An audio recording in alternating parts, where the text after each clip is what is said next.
मधुमेह म्हणजे काय? तो कसा होतो?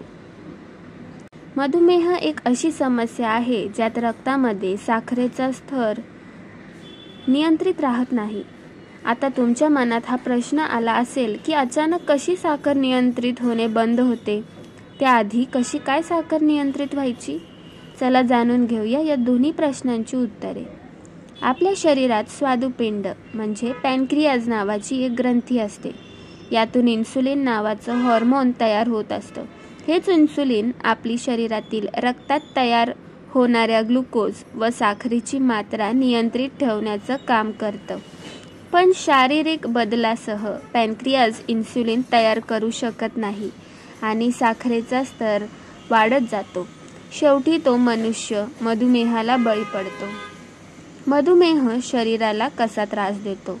रक्तात ग्लुकोजची मात्रा वाढल्याने रक्तात उपस्थित घटकांचं संतुलन बिघडतं.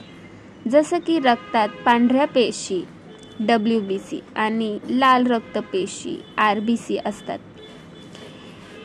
यांच्यासोबतच प्लाझ्मा सुद्धा असतो. ऑक्सिजन सुद्धा रक्तप्रवाहासोबत शरीरात प्रवाहित होत असतं.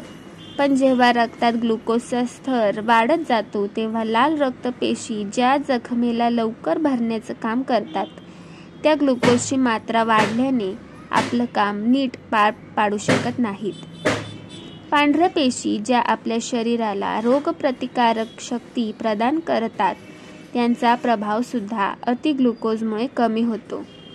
यामुळे मधुमेहासोबत इतरही आजार आणि व्याधी शरीराभोवती विळखा घालू लागतात. मधुमेहाची प्राथमिक लक्षणे: खूप भूक लागणे आणि थकवा जाणवणे, वजन झपाट्याने कमी होणे, खूप तहान व भूक लागणे, वारंवार लघवीला होणे, अतिशय थकवा जाणवणे, सतत इन्फेक्शन होणे, जखम लवकर बरी न होणे, दृष्टीदोष, धुरकट दिसणे.